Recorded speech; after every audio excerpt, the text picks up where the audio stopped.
사무엘상 30장 보겠습니다.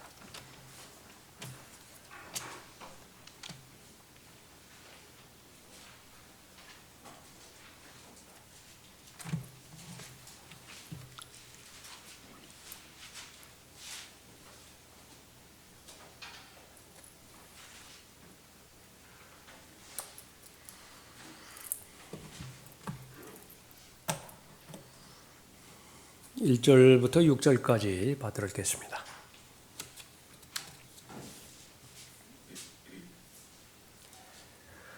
셋째 날에 다윗과 그의 사람들이 시클락에 왔을 때 아말렉인들이 남부와 시클락을 침략하였으니 그들이 시클락을 쳐서 그곳을 불살랐으며 그곳에 거하는 여자들을 사로잡아 갔더라.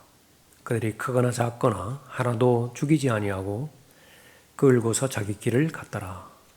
그리하여 다윗과 그의 사람들이 그 성읍에 오니 보라, 그 성읍이 불타고 그들의 아내들과 아들들과 딸들이 사로잡혀 갔더라. 그러자 다윗과 그와 함께한 백성이 그들의 목소리를 높여 울었으니 기력이 다할 때까지 울더라.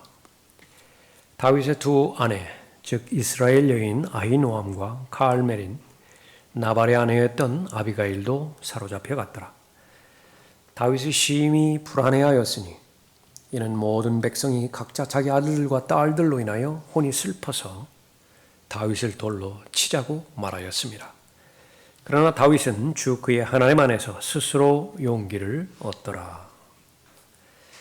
자, 비난에 올바로 반응하라라고 하는 제목으로 말씀드리겠습니다. 다윗의 생애 가운데서 많은 어려움들이 있었지요. 필연적입니다. 어려움이 없다고 한다면 하나님을 믿지 않게 되어 있고요. 어려움이 없다라고 한다면 하나님 앞에 기도하지 않게 되어 있습니다. 하나님의 구속 역사는 이집트의 노예 생활로부터 시작되어지죠. 노예 생활이 없다고 한다면 가나안의 정복도 없고요. 또 가나안의 약속의 땅을 유업받는 일도, 유업으로 상속받는 일도 없는 것입니다. 우리의 삶 가운데서 어려운 일이 없다고 한다면, 다시 말하면 삶이 안정되고 살만하고 그렇게 된다고 한다면 아담의 타락한 본성, 그것이 얼마만큼 무서운 것인가 하면요, 절대로 하나님을 찾지 않습니다. 그래서 아픔과 고난이 있어야 돼요. 불편해야 됩니다. 언제까지 그렇게 해야 되는 것이냐? 우리가 들림받아 올라갈 그때까지, 우리의 낙원에 도착할 때까지, 이 땅에 화평의 왕이시고 의의 왕이신 예수 그리스도께서 친히 통치하시기 전까지는요, 그것이 대전제가 되는 것입니다. 우리는 계속해서 말씀의 사람임을 강조하고 기도의 사람이 되어야 함을 강조하죠. 그러면 지금 그 말씀의 사람은 어디에서 나오는 것이냐? 이 부정적인 환경에 처한 사람만 말씀의 사람이 될 수 있는 거예요. 기도의 사람 역시 마찬가지입니다. 홍해를 건너서 이제 광야를 통과하게 하죠. 광야를 통과하게 하는 그 기간의 의미는 무엇인가? 철저하게 준비에 달려 있습니다. 가나안 땅에 들어가서는 이제 하나님께서 주신 복을 받을 합당한 신분과 또 합당한 자격을 갖춰야 되는 것인데, 그것은 모두가 다 전쟁에 능한 사람이어야 돼요. 아말렉을 왜 붙여주었던 것인가? 아말렉이 없으면 가나안에 들어갈 자격이 없습니다. 가나안에 설령 들어갔다 하더라도 여전히 노예 생활을 할 수밖에 없어요. 이집트의 노예 생활을 계속 반복할 수밖에 없습니다. 그래서 이집트에서의 생활에 의미가 있고, 또 광야 생활의 의미가 있고, 또 가나안의 의미가 있는 것이죠. 다윗에게만 어려움이 있는 것이 아니라 하나님의 사람에게는 모두가 다 어려움이 있습니다. 그 어려움이 없다고 한다면 성장될 믿음도 없고요. 또 신뢰할 만한, 하나님을 신뢰할 만한 하나님에 대한 믿음도 형성되지 않는 것입니다. 믿음이 형성되지 않으면 하나님께서 기뻐하실 대상이 없어요. 늘 육신적으로만 반응한다고 생각해 보세요. 자연의 필요에 의해서만 일희일비한다고 한번 생각을 해보세요. 뭐 그리 하나님이 필요하죠? 그 사람은 왜 꼭 부처가 아닌 하나님이 필요해요? 그 사람은 알라가 아닌 왜 남녀 호랭개교에서 받들어 섬기는 그 신이 아니라 꼭 성경에서 계시된 하나님이어야 하느냐 말이죠. 그러니까 그것은 아무런 의미가 없습니다. 그러나 우리가 아는 것처럼 감당할 수 없는 시험과 감당할 수 없는 어려움, 고난, 그것은 절대로 하나님께서 허락하지 않으십니다. 다윗은 믿음의 사람이었고요.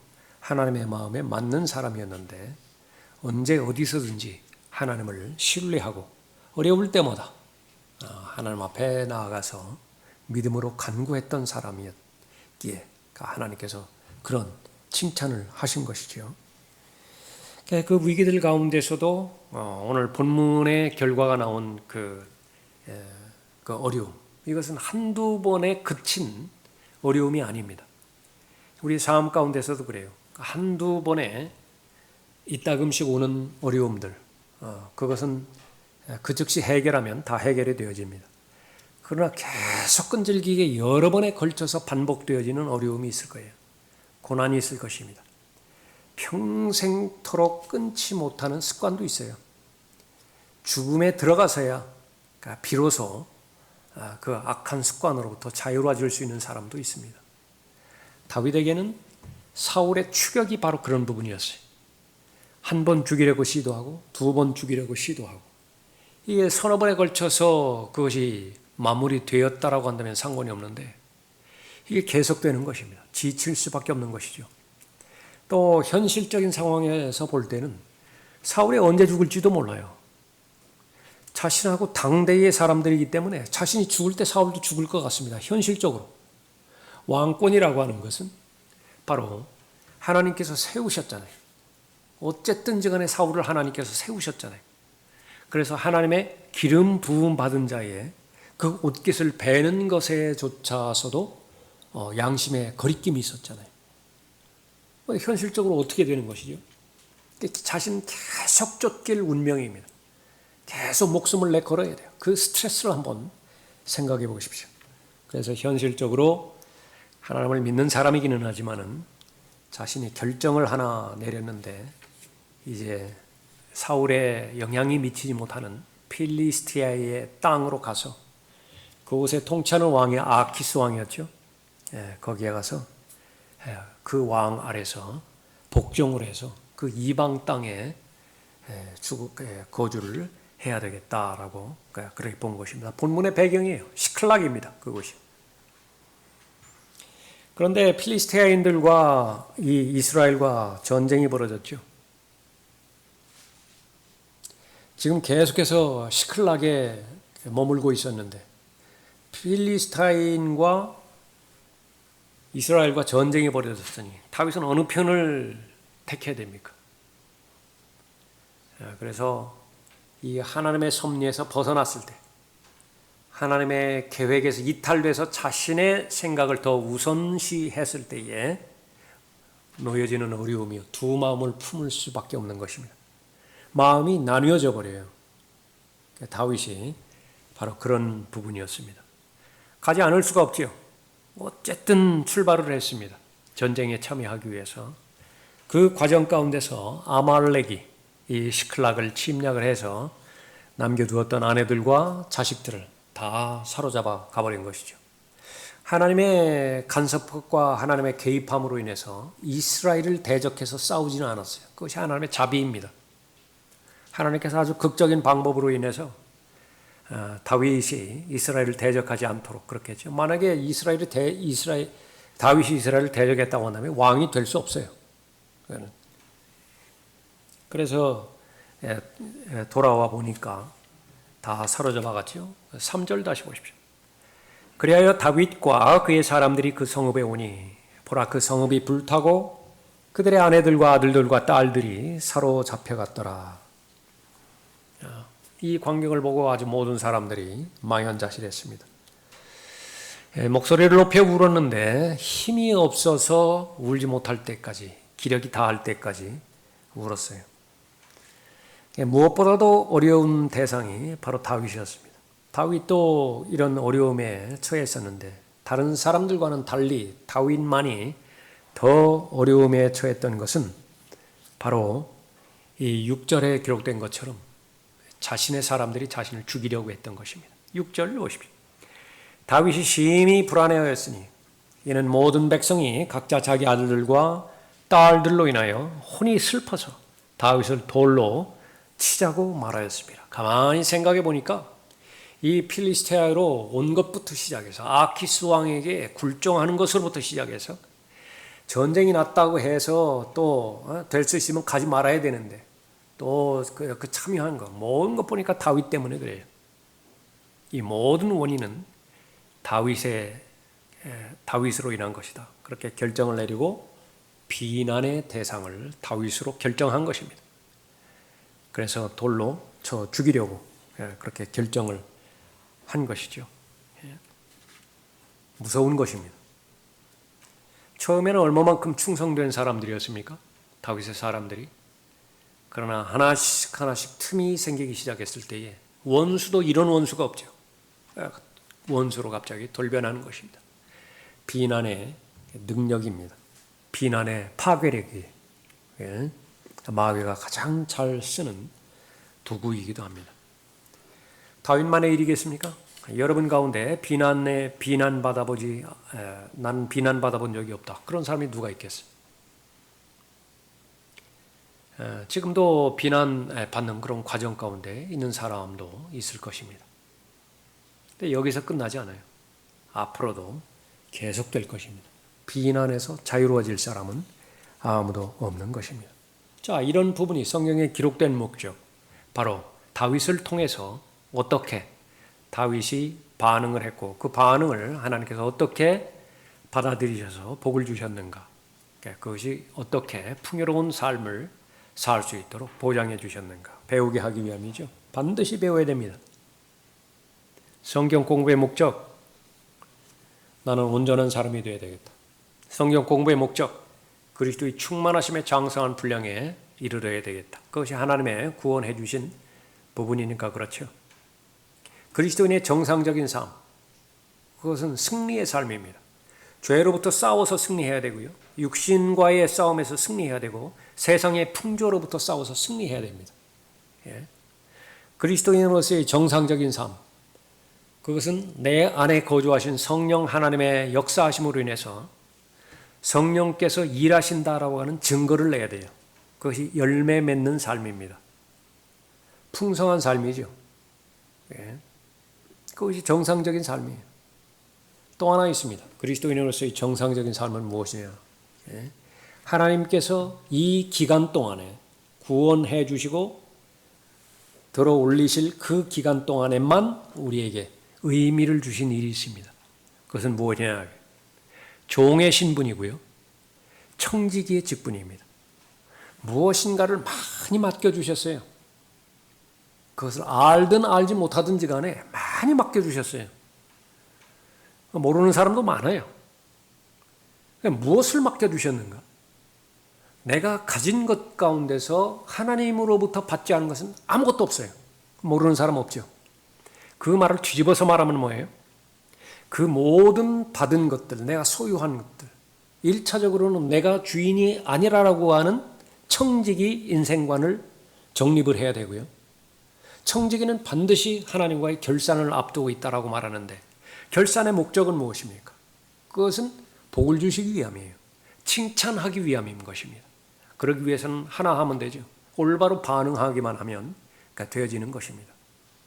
자, 그런데 하나님께서 맡겨주신 것들, 그 가운데 모두 다 좋은 것들인데 보이기에는 두 갈래로 나눠지는 거예요. 좋게 보이는 것이 있고 나쁘게 보이는 것이 있어요. 좋게 보입니까? 예, 좋은 거예요.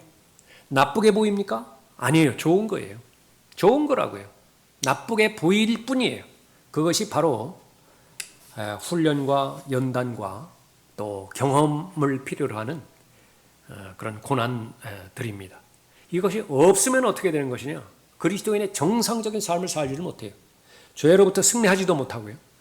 육신과 세상의 풍조로부터는 물론이고 성령의 열매를 맺지 못하는 것은 물론이고요. 왜 그렇죠? 조금 전에 살펴봤던 것처럼 매사에 육신적으로 반응하는데 무슨 성령의 열매를 맺겠어요?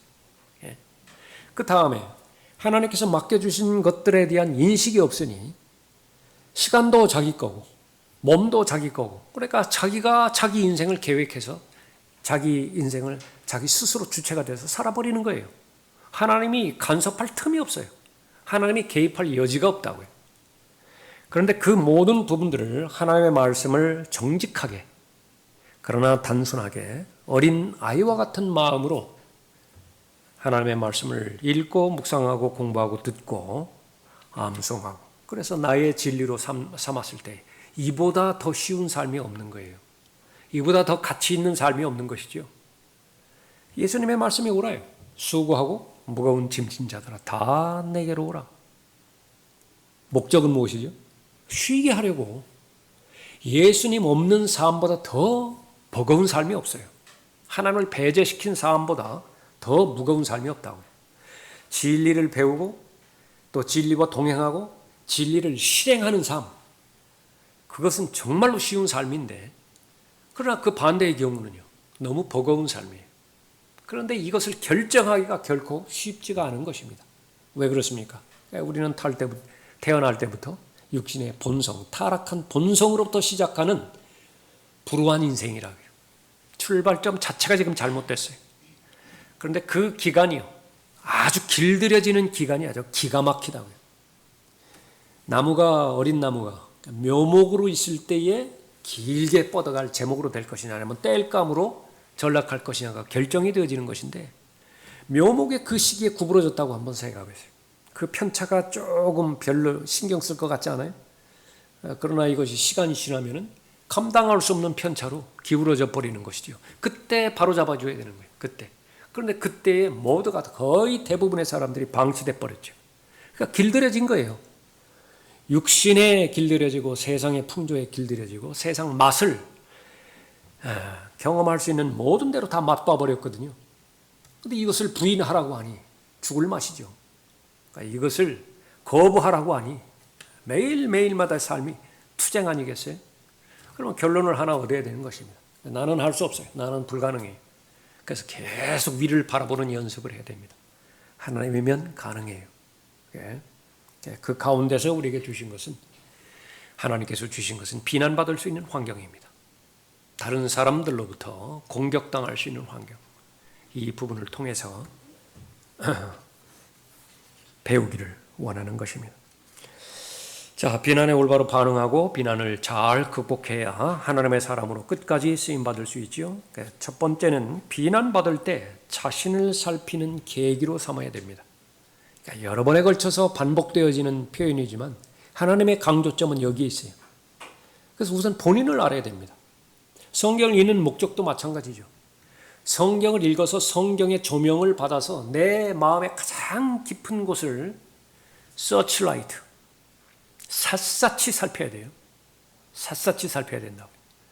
그런데 타락한 본성은요, 자신이 들추기도 싫어요. 남에게 말하는 것은 물론이고 자신이 그렇게 보기도 싫어요. 이거는 아주 역겹다고요. 가증스럽다고요. 그렇기 때문에 자꾸 부인하려고 하는 습성이 있습니다. 그냥 대충 덮고 넘어가려고 해요. 이건 뭐 외부로 표출되는 것도 아니고 외모에 의해서 판단되어지는 것도 아니고 나만 이렇게 잘 숨기고 있으면 말이죠. 그런데 문제는 우리가 상대해야 하는 대상은 눈에 보이는 사람이 아니라 보이지 않는 하나님이시라고 하는 사실이에요. 그러니까 다른 사람이 나를 평가할 때는 내 머리 상태가 잘 정돈이 되어 있느냐, 넥타이가 뭐 삐뚤어지지 않느냐, 옷은 뭐 정갈하게 잘 세탁이 되어 있는 것이냐, 이것을 보고서 나를 평가하지만은, 그러나 정작 나에 대해서 관심 있는 사람, 내 마음의 상태거든요. 그럼 내 마음의 상태가 어떤 것이냐? 그 마음의 상태에서 진정으로 나에게 관심이 있고 나를 사랑하는 마음의 상태가 있는 것이냐? 그러면 그 옷차림이 별 상관이 없어요. 그 사람이 지금 현재 있는 상태가 별 상관이 없다고요. 그러나 반대로 모든 것이 완벽에 가깝게 갖춰졌다 하더라도 나에 대한 관심 거의 발견되지 않고요. 나에 대한 사랑 아주 싸늘하게 식어져 버렸다. 그러니까 거기에 무슨 정이 있겠어요. 그런데 그것을 확대해서 하나님께서 나 자신을 바라볼 때 마음의 중심을 바라보는 것인데 바로 하나님의 말씀을 통해서 하나님의 말씀이 거울인 하나님의 말씀을 통해서 나를 바라봐야 된다. 그런데 하나님의 말씀을 통해서 나를 바라보는 그 관점에서도 오목거울, 볼록거울에서 자유롭지 못한 사람들이 너무나 많다. 자기가 보고 싶은 것만 봐요. 자기가 강조하고 싶은 대로 과대평가하고 과소평가해버려요. 정직하게 성찰을 하지 못한다. 그렇기 때문에 하나님의 관심사는 1차적으로 하나님의 말씀을 통해서 나 자신을 살피는 것이고요. 주어진 환경, 또 특히 만나게 되어지는 사람들과 그로 인한 사건들이죠. 그것을 통해서 나를 평가하게 만드는 것입니다. 믿음이 없이는 하나님을 기쁘시게 할 수 없습니다. 그 믿음의 제일 첫 번째 중요한 본질이 되어지는 것은 하나님의 존재하심이에요. 하나님께서 존재하시는 것을 믿지 못한다라고 한다면 하나님을 기쁘시게 할 수 없다. 하나님이 있느냐 없느냐 그걸 말하지 않는 것은 너무나 당연한 일이죠. 왜냐하면 하나님이 존재하느냐 존재하지 않느냐는 사람보다도 마귀의 지식이 훨씬 더 뛰어나요. 마귀는 한 분 하나님이 계심을 알아요. 그리고 심지어 떨기까지 한다. 그러니까 그런 말은 아니에요. 하나님이 존재하신다는 것을 믿는다는 것은. 그것은 하나님의 섭리를 믿는다라고 하는 말입니다. 섭리라고 하는 것은 뭐예요? 나와 관계된 하나님이라고 하는 사실이지요. 하나님의 섭리 가운데서 내가 존재하는 것이고 또 내게 일어나는 모든 일들은 하나님의 간섭하심 가운데서 하나님의 계획 가운데서 하나님의 허락하심 가운데서 일어난다는 사실을 내가 인정하고 믿는다는 말이에요. 더 깊이 들어갈 거예요? 그럼 하나님의 섭리 가운데서 가장 중요한 것은 뭐냐 그러면 만나게 되지는 사람들이에요. 그렇죠? 만나게 되지는 사람들이라고요. 그 만나게 되지는 사람들은 하나님의 섭리 가운데서 만나게 되어진다는 것을 믿을 수 있느냐? 그럼 그 믿음이 있어요. 하나님이 존재하시는 거예요. 그러니까 하나님께서 멀리 하라고 하면 멀리 하는 거예요. 하나님께서 가까이 하라고 하면 가까이 하고 순종하라면 순종하고 하나님께서 품으라고 하면 품는 사람이겠죠. 그 모든 과정들을 통해서 그 과정을 통해서만 하나님의 사람으로 성장할 수 있는 것입니다. 아말렉과의 전쟁은요, 안 하면 좋죠. 그러나 그건 필연이에요. 아말렉과의 전쟁은 반드시 해야 돼요.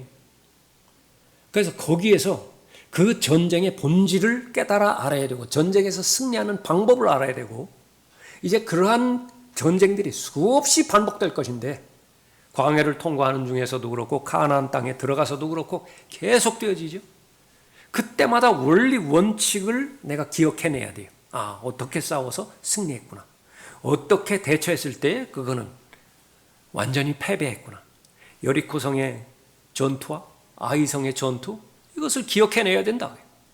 그래서 주체가 되어지는 분이 바로 하나님이심을 내가 알고 나에게 말씀해 주신 구체적인 하나님의 방법, 하나님의 계책 그것을 고수해야 되어지는 부분이죠. 그러니까 그 사람들과의 관계 가운데서 이 비난 그러니까 이것은 1차적으로 내가 해석을 해야 되는데 조급해하지 말고 이것이 나에게 실제로 일어난 일이고 그렇다고 한다면 이 일은 하나님께서 알고 계시는 일이고 분명히 하나님의 허락하심 가운데서 일어난 일인데 이 사건에 대한 하나님의 반응은 무엇이냐? 나는 내가 어떻게 반응하는 길을 하나님께서 원하시는 것이냐? 반드시 믿음이 입증이 돼요. 거기서. 그래야 하나님을 기쁘시게 해드리죠. 어떻게 반응해야 돼요? 제일 1차적으로 나를 살펴봐야 된다. 다윗의 경우 7절에 보십시오. 다윗이 아히멜렉의 아들 제사장 아비아델에게 말하기를 내가 청하노니 여기 내게로 에봇을 가져오라 하니 아비아델이 거기로 다윗에게 에봇을 가져가더라. 이 과정 가운데서 이제 기도하는 과정이거든요. 기도하는 준비 과정은 무엇이에요? 그러니까 우리가 아는 것처럼 정결케 되는 거죠. 하나님과 나 사이에 가로막힌 죄가 있어서는 안 되는 것입니다.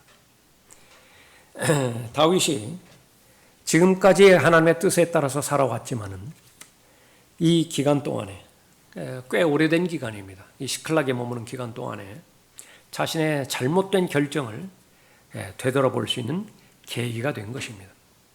하나님의 뜻은 사울을 다윗으로 대체시키는 것입니다. 그래서 기름까지 부어줬죠. 얼마 있으면, 잠깐만 기다리면 그때가 오는 것인데 인간의 관점에서 보니까 이거는 끝나지 않을 것 같은 거예요. 그러나 잠깐입니다. 잠깐이에요. 기다리지 못했던 것이죠. 하나님을 신뢰했던 다윗이었지만 한계에 다다르게 되었습니다. 그래서 이방에 그렇게 망명하게 되었던 것이죠. 다윗의 마음에 있는 진설된 마음을 한번 들어보십시오. 하나님의 사람, 그 사람의 마음에 어떤 생각을 품었는가. 다윗이 그의 마음에 말하기를 언젠가는 내가 사울의 손에 멸망하리라. 하나님의 말씀보다 현실적인 사울의 영향력, 그것을 더 크게 본 겁니다. 왜 자기가 예측한 거야. 언젠가는 내가 죽을 것이다. 현실을 보니까 필리스티아인들의 땅으로 속히 피하는 것보다 내가 더 나은 것이 없도다. 그러면 사울이 이스라엘의 모든 지경에서 나를 더 찾으려 해도 나로 인하여 절망하리라. 망명해버리면 국경이 끝나잖아요. 더 넘어올 수는 없잖아요. 그리하여 내가 그의 손에서 피하리라. 그렇게 마음을 먹고 이 일이 시작이 돼서 행동으로 옮겼던 것입니다. 아무리 어려운 고난과 역경이 있다 하더라도 자신이 마땅히 있어야 될 위치가 있다고 한다면 그것을 떠나면 안 돼요. 그 떠나는 즉시로 자신이 생각했던 계획 같던 그 계획대로 되어지는 것이 아니라 거기는 재앙이 이제 시작되는 것입니다. 하나님의 말씀에 순종하기를 고의적으로 거부하고 또 하나님께서 가리키는 방향과 정반대 방향으로 도망갔던 요나를 우리가 잘 알고 있죠. 그 등을 돌리는 순간부터 재앙은 시작된 것입니다. 그런 문제는 어떻게 돼요? 다윗의 경우도 그렇고 요나의 경우도 그렇고요. 잘 되는 것 같아요. 잘 되는 것 같아요. 요나의 경우도 자신의 계획에 척척 맞게 배도 준비되어 있고 즉시로 떠났고 다윗도 역시 마찬가지입니다. 필리스테의 아키스 왕에게 망명했을 때요. 아주 평안하게 삶을 보장해 줬다. 자신의 결정이 너무 좋은 것 같아. 그러나 문제는 그것이 계속 지속돼야 됩니다. 계속 지속돼야 돼요. 그러나 자신의 정당한 위치에서 벗어날 경우에는 그것은 불가능하게 되어지는 것입니다. 더 이상 하나님의 인도함, 그것은 믿을 수 없습니다. 그렇다고 완전히 하나님을 불신하는 것은 아닙니다. 지금 이 시간까지 하나님께서 인도해 주신 것은 사실이고 그거 고맙게 여깁니다. 감사합니다. 다른 사람에게 말도 그렇게 할 수 있습니다. 간증이에요. 그러나 지금 이 시간부터 내려야 될 결정, 그것은 내 결정이 옳습니다. 내가 현실적이고 내가 더 합리적입니다. 그래서 이 영역에 있어서만큼은 내가 하나님보다 더 전문가이기 때문에 하나님은 그런 경험 안 해봤잖아요. 근데 나는 경험해봤잖아요. 계속 쫓기는 삶을 경험해봤잖아요. 그러니까 더 이상 하나님을 신뢰할 수 없습니다. 이보다 더 하나님 무시한 행위가 없습니다. 이것보다 더 하나님을 모독하는 불신앙이 없는 것이죠. 그리스도인의 삶에서 삶의 우선순위를 바꾸는 것은 바로 이 재앙 속으로 스스로 기름을 지고 들어가는 꼴이에요. 너희는 먼저 하나님의 나라와 하나님의 의를 구하라. 왜 그런 명령을 주시겠어요? 어렵다고요. 어려워요. 먼저 하나님의 나라와 하나님의 의를 구하기가 어려워요.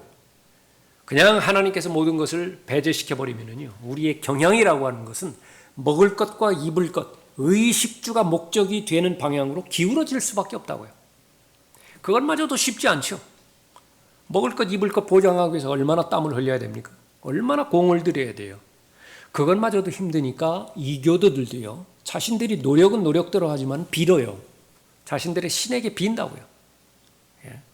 그런데 그것이 목적이 되어서 기도한다라고 한다면 그것은 이교도들의 기도라고 예수님께서 명확하게 말씀하고 있죠. 그것이 필요한 것은 다 아세요. 하나님께서. 심지어는 일용할 양식을 위해서도 기도하라고 하나님께서 말씀하셨다. 절대로 가볍게 보시지를 않는 거예요. 아무리 작은 빵 5덩어리라 하더라도 하나님 앞에서 감사드리신 분이 바로 예수님이세요. 그거는 멸치보다 조금 큰 그런 그 생선 몇 마리를 놓고서도 하나님 앞에 감사드렸다고요. 그런데 문제는 무엇이냐? 우선순위가 바뀌어져 버릴 때 의도하든 의도하지 않든지 간에 이기도가 되어져 버리는 거예요. 그것은 기도를 아무리 많이 해도 이기적인 기도가 되는 것입니다. 그러니까 그것을 하나님께서 미리 예비하게 하시는 것이죠. 그래서 필리스티아 가드왕 아키스에게 스스로 굴복해서 신하가 되어버렸죠. 그래서 그 결과 얻은 땅덩어리가 시클락이에요. 몇 평이 되는지는 모르겠어요. 그러나 잠정적으로 거기에서 안전을 보장받을 수 있겠죠. 이게 표면상의 안전입니다. 겉으로 드러나는, 겉으로 여겨지는 안전과 화평이에요. 그러나 조금 전에 살펴본 것처럼 하나님께서는 그냥 두시지 않죠. 반드시 까부릅니다. 가려내기 위해서. 내 안에 있는 실제 믿음과 또 타협하고 있는 두 마음을 정돈하기 위해서, 바로 잡게 하기 위해서 하나님께서 간섭해 주시는 것이죠.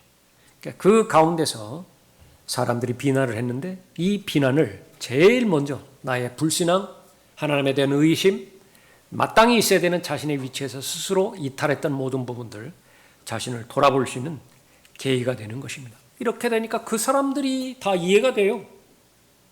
다윗이 그 사람들이 다 이해가 된다고요. 나라도 내가 그 사람들의 입장이라 하더라도 그렇게 나에 대해서 불평을 삼고 비난을 품을 것이다. 그렇게 보는 것입니다. 또 다른 자신이 바로잡아야 되는 불신앙이 있는데 하나님의 약속을 의심한 겁니다. 그보다 더 큰 것은 사무엘을 통해서 다윗에게 기름 부으라고 하나님께서 말씀하셨고 그것은 언젠가는 곧 왕이 될 것임을 말해주는 것입니다. 이것을 사무엘을 통해서만 말씀해 주신 것이 아니에요. 아비가일을 통해서도 확인해 주셨고요. 또 심지어는 사울을 통해서도 확인해 주셨어요. 사울의 아들 요나단을 통해서도 확인해 주셨어요. 현실적으로 보면 요나단이 왕위 계승자 아니에요? 친아들이니까. 근데 그 요나단의 입에서 자신이 왕위 계승자가 아니라 하나님께서는 다윗 너를 예정하셨다 말씀하셨고 지금 현재의 왕 사울도 그 사실을 다윗에게 알려주셨다. 부인할 수 없어요. 그 하나님의 약속 2중 3중으로 이렇게 확신 있는 말씀으로 자신에게 주어졌는데 부인할 수 없다. 그런데 그 전체를 다 부인을 해버렸습니다. 현실 하나 때문에. 사울이 죽이려고 했을 때에 하나님은 더 능력이 있지만은 지금 자신의 관점에서 보면 사울이 더 능력이 있을 것 같아요. 사울은 죽이려고 내들고 있고 하나님께서는 그것을 막으려고 보호하시려면 사울이 더 능력이 클 것 같습니다. 그래서 자신의 결정을 합리화시켜버립니다. 그래서 지금 일어난 일들, 이 모든 불신앙이 원인이 되었다. 그렇게 자신을 인정을 하는 것이죠. 그 기간이 16개월이나 됩니다. 짧지는 않은 기간이죠. 16개월 동안 하나님과의 교제가 단절이 되어버렸어요. 그 말씀의 사람이, 그 기도의 사람이 어떠한 하나님과의 교제도 없이 일방적으로 자기 생각에 의해서만 살아가야 되는 거예요. 얼마나 괴롭겠습니까? 나만 얘기해요. 나만. 그러니까 나만 상상 속에서 계속 소설을 써대는 거예요. 하나님 지금 어떤 마음일까? 어떤 상태일까? 그 부분. 처음에는 괴롭지만은 이것이 익숙해지다 보면 그것도 좀 괜찮아져요. 별로 불편하지도 않다고요. 그래서 이 사무엘상 30장의 이 시클락 사건이 없었다라고 한다면 그 다윗의 생은 이걸로 그냥 끝나는 거예요. 이렇게 묻혀지는 것입니다. 그러나 하나님은 다윗을 사랑하는 사람이죠. 반드시 그것이 징계를 통해서든 무엇을 통해서든 회복할 기회를 주시는 것입니다. 그보다 더한 것이 바로 여러분이죠. 여러분 하나님의 아들들이라고 하는 권세를 주셨다고요. 그 가운데서 하나님과의 교제가 하나님께서 맡겨주신 일들이 느슨하게 방치된 채 하루하루 살아간다. 그렇게 되는 것은 하나님의 뜻 가운데 없는 것입니다. 그 결과는 무엇이냐? 여러분의 삶이 괴로울 것이라고요. 별 재미가 없어요. 심지어는 집에 들어가서도 별 재미도 없어요. 계속 서로가 비난하고 배우자는 배우자끼리, 부모와 자녀는 부모와 자녀끼리 계속 갈등이에요. 직장이면 직장, 사회에서 싸우면 그냥 일만 하는 거예요. 그냥 사람들 사이에서 별 재미가 없다고요. 말해봐야 계속 날선 그런 비판들이 거의 대부분이고, 그러니까 나름대로 지혜를 얻은 것이 건드리지 말자. 나도 건드리지 않을 테니까 너도 나 건드리지 마라. 그 가운데서 살아가는 것이죠. 자신에게 가해지는 비난, 비평, 그것을 만났을 때 방어만 하려고 하지 말고 내가 적극적으로 자기중심적으로 해서 자기 보호만 하려고 하지 말고 그들의 입장에 서서 왜 조소리를 하게 되었는가, 그들의 관점에서 문제를 바라볼 수 있는 그런 성숙함을 향해서 나아가는 계기로 삼아야 될 것입니다. 다 틀린 것이 아니에요. 어느 경우에는 일정 부분 그들의 주장이 옳을 수도 있습니다. 그것은 무엇이죠? 지금까지 내가 잘못해온 틈을 내가 지금까지 주었다라고 하는 것을 인정하는 것이죠. 그것을 바로잡으면 되는 거예요. 그래서 최소한 받아들일 것, 그것은 받아들여야 그 비난의 의미가 있는 것입니다. 두 번째로, 비난받을 때 전적으로 하나님의 도움으로 그 위기를 극복해야 됩니다. 내 스스로, 내 지성의 힘으로, 아니면 지금까지 경험치로 얼마든지 해결할 수 있다 한다 하더라도 그것은 접어놔야 돼요. 그것은 별 의미가 없어요. 그건 다 내려놓고 오늘 다윗이 했던 것처럼 에봇을 가져오라. 다시 말하면 기도의 제단, 그것을 다시 한번 정리하는 것입니다. 기도의 제단으로 가려고 봤더니 어떻게 됐어요? 온갖 잡초가 거기에 다 어지럽히 나와 있다. 기도의 제단, 먼지가 자욱하게 쌓였다. 다 청소하는 것입니다. 다 정결하게 하시고 언제 어디서든지 필요하다고 한다면 그 기도의 제단으로 나아갈 수 있도록 그 통로를 마련해 놓는 것, 그것으로부터 시작이 되겠죠. 다윗의 훌륭한 점, 육신적으로 반응하지 않았습니다. 거기에서 정당하게 자신을 합리적으로 얼마든지 설명할 수 있는 것입니다. 너희들 나한테 올 때 내가 오라고 해서 온 사람 한 사람은 더 있는 거냐. 그 자리에 있으면 한 사람은 일어나 보라고. 너희들 스스로가 만장일치로 죽기까지 나를 따르겠다라고 하지 않았느냐. 내가 사울의 손에 죽는다면 너희들의 목숨을 부지할 것 같으냐고. 내가 죽는 것은 너희의 모든 죽음인데, 내가 대표적으로 갓왕 아키스에게 간다고 했을 때 너희들 모두가 다 침묵으로 동조해서 나를 따라온 것 아니냐고. 거기에 반대 의견했다라고 한다면 그때 말했어야 될 거 아니냐고. 왜 말해서 지겠어요? 다윗은 전사 아니에요. 전사. 골리앗을 때려 죽인 전사 아니에요? 왜? 그럼 그것에 대해서 겁을 먹을 것이 무엇이 있겠어요? 그러나 하나님을 의식했습니다. 이 모든 환경을 하나님의 섭리 가운데 해석을 했어요. 그래서 절대로 자신을 비난한 자들에 대해서 육신적으로 반응하지 않았습니다. 마음이 상하지 않았다, 그 말이 아니에요. 마음이 상하지 않았다, 그 말이 아닙니다. 안갚음을 하지 않았다, 그 말입니다. 보복하지 않았어요. 복수하지 않았던 것입니다. 하나님의 인도하심, 그것이 바로 유일한 길이라고 생각했고, 또 그래서 기도를 선택을 했던 것입니다. 지금까지 하나님의 자녀로서의 그런 그 간증이 중요하다는 것은요, 이 사람들은 최소한 다윗이 하나님의 사람이었다라고 하는 사실은 알 수 있습니다. 그것이 대단히 중요해요. 대단히 중요합니다. 그래서 그리스도인에게 있어서 아주 소중한 자산은 간증입니다. 하나님과의 관계가 형성이 되어지고 그것이 마음 안에서 일어났고 그 마음 안에서 일어난 것이 겉으로 표출이 됐죠. 그 열매로 증거들로 남게 되었죠. 그것을 사람들이 목격을 했어요. 그 한 번 목격하고 두 번 목격하고 그것이 일정 기간을 지나고 보니까 그것이 신실성이 입증이 됐네요. 하나님의 사람이에요. 근데 그 하나님의 사람이 중간중간 잘못할 수 있어요. 실수할 수 있어요. 지금 다윗의 경우가 그래요. 그런데 그 비난의 대상인 다윗이 자신들의 비난을 어떻게 받아들였냐 그러면 기도로 통합을 해서 기도로 취해서 하나님 앞에 가져가더라고 말이에요. 그러니까 그것이 해결의 실마리가 된 것입니다. 하나님과 동행한 사람이었다는 사실을 아는 것이죠. 그 사실마저도 부인할 때예요. 항상 자신의 잘못과 자신이 동기가 돼서 저질러 오는 일들을 다른 사람에게 그 잘못을 참는 것입니다. 그래서 이 희생양을 찾는 거예요. 들어보십시오. M.R.D. 한이라고 하는 그 신학 박사가 쓴 말이에요.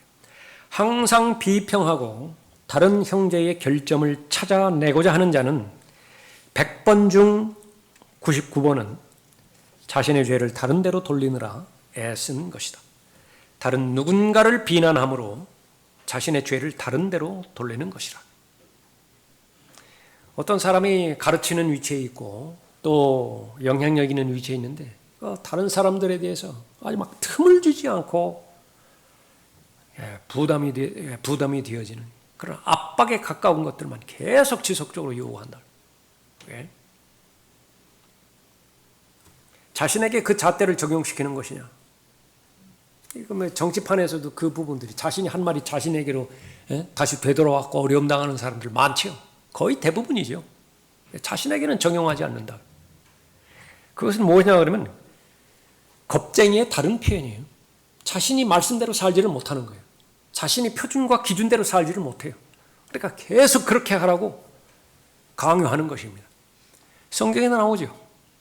바리새인들. 예수님의 가르침은 뭐예요? 그 가르침은 받아들이라 해요. 그러나 그들 자신의 행동, 삶, 그거 본받지 말라. 자신도 감당하지 못하는 것을 2배나 3배나 더 무거운 굴레를 감당치 못하는 굴레를 제자들의 목에 걸려고 하는 자들 아니.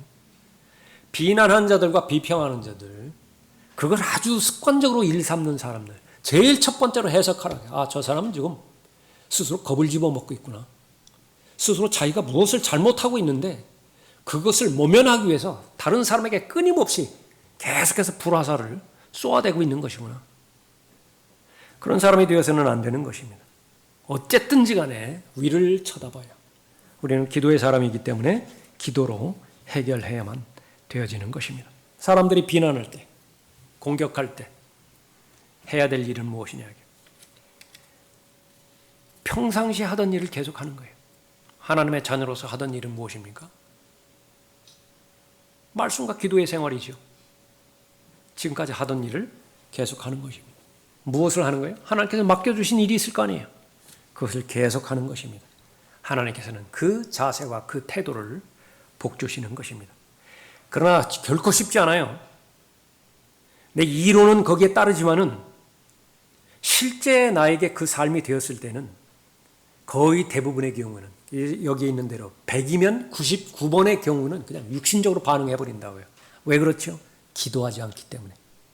기도를 해야 우리가 배우는 이 말씀의 원리를 나에게 적용할 수가 있는 것이며. 그러니까 마음에서 어떤 일이 일어나든 일어나지 않든지 간에 마음에 상처가 있든 어떤지 간에 우선 무릎 꿇을 수 있어야 돼. 우선. 그 훈련이 잘 되어 있어야 되는 것입니다.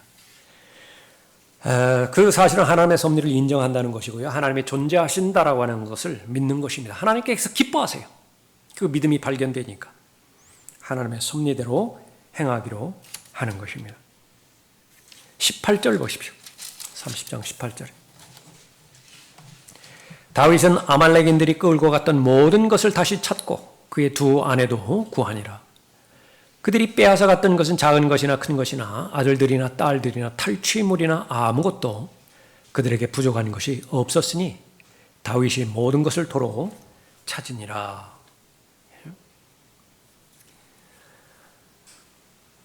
다윗이 만약에 하찮은 개인 싸움에 말려들었다. 그럼 이 간증이 없어요. 그 진흙탕 싸움이 되어져 버리고 마는 것입니다. 다윗이 하나님을 신뢰하지 못하고 혈과 육에 속한 더러운 싸움에 휘말려 버렸다. 다윗은 하나님께서 끝까지 쓰임받지 못하는 사람으로 기록이 됩니다. 다윗의 삶은 이 기록으로 그냥 끝나버려요. 더 이상 다른 기록이 없는 것입니다. 사람들이 비평하는 그 비평, 비난하는 그 비난의 한 복판에서도 변하지 않는 것은 신실하신 주님을 바라보고 주님을 신뢰하는 그 자세를 유지하는 것인데, 그것이 발견된다라고 한다면 하나님께서는 반드시 도우시는 것입니다. 다른 사람의 마음도 변화시켜서 돕든지, 내 마음을 더 강건하게 구비시켜서 돕든지, 환경 변화시키는 것. 하늘과 땅을 하나님의 말씀 한 말씀으로 창조하신 분인데요, 그것이 무슨 문제거리가 되겠어요? 반드시 도우시는 것입니다. 그리스도인 다시 한번 정리합니다. 믿음의 선한 싸움을 싸우는 사람이에요. 그런데 비난이 없다, 비평이 없다, 자신에 대해서 공격이 없다. 무슨 싸움이요? 계속 선대하는 사람만 있다, 주변에. 싸움거리가 있어야죠. 뭘 싸운다는 얘기죠? 믿음의 선한 싸움이에요. 영적 전쟁이라고 말씀하셨습니다. 잘 싸우느냐 그렇지 않느냐에 따라서 하나님의 이름을 더럽히고 추하게 만들 수도 있고요, 또 하나님의 이름을 아주 영광스럽게 하나님의 이름을 높여드림으로 해서 하나님의 기쁨의 대상이 되는 것입니다. 우리가 절대로 해서는 안 되는 것은 혈과 육에 속한, 다시 말하면 타락한 아담의 본성에 자극을 받아서 그 충동대로 반응하는 더러운 싸움, 가증스러운 싸움, 추잡스러운 싸움, 이건 절대로 해서는 안 되는 것입니다. 그 싸움을 하느니 차라리 죽는 것이 나아요. 그것이 더 하나님 앞에 영광이 돌아간다. 하나님께서 보실 때 그것이 보이지가 않는다, 희망이. 계속해서 추잡스럽고 가증스럽고 더러운 그런 싸움만 한다. 하나님께서 죽여버리시죠. 하나님의 사랑이에요. 하나님의 자비예요. 하나님의 은혜예요. 계속 놔두면 계속 상과 유업과 보상만 다 잃어버릴 판이에요. 하나님께서 막으시는 것입니다. 모든 사람을 다 만족시키리라고 하는 욕심을 버리십시오. 소유욕에 대한 그 소유 가운데서요, 사람에 대한 욕심이 가장 크고 가장 끈질깁니다.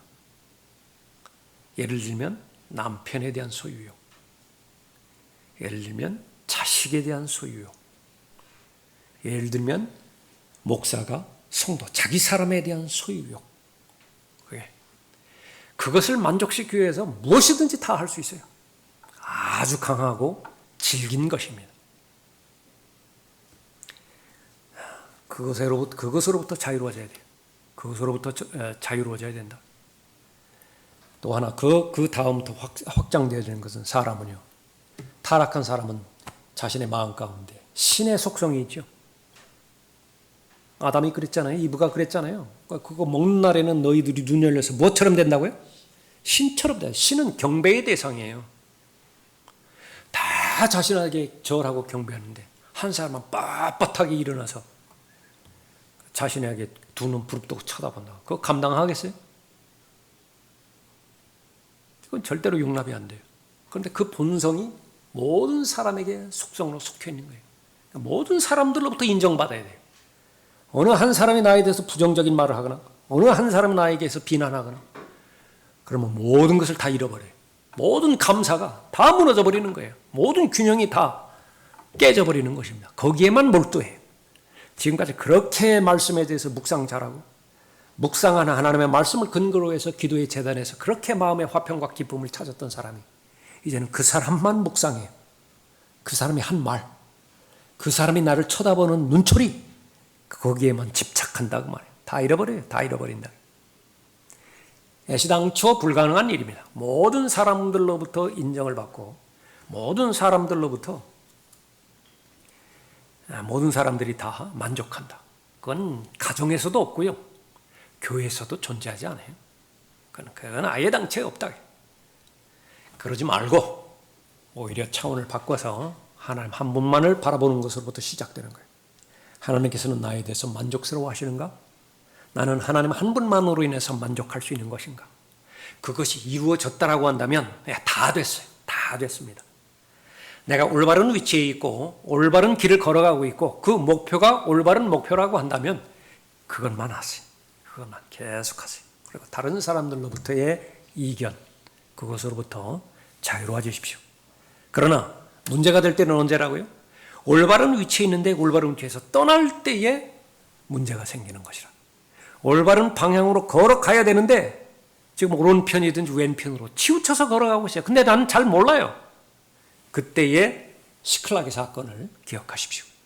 비난이 있고 불평이 있고 불만이 있을 때에 잠시 멈추어 서서 나는 지금 하나님 안에서 올바른 위치에 있는가, 올바른 방향을 가고 있는 것인가, 나의 목표는 바로 마음이 나눠지지 않은 상태에서 하나님을 기쁘시게 하는 그런 목표를 가지고 있는 것인가. 사람들로부터 자유로워져야 됩니다. 사람들로부터 절대적으로 자유로워져야 돼요. 사람들의 칭찬과 사람들의 비난에 대해서 일희일비하는 사람, 그 약한 사람이에요. 뿌리가 자신의 믿음이 진리에 깊이 내리지 못한 사람인 것입니다. 하나님만을 기쁘시게 해드리려는 과정에서 만나게 되지는 모든 비난들, 성경적 관점에서 제일 먼저 나를 비추어 보고 그 다음에 그것에서 자유로워진다라고 한다면 바로 기도의 능력으로 해결하는 것입니다.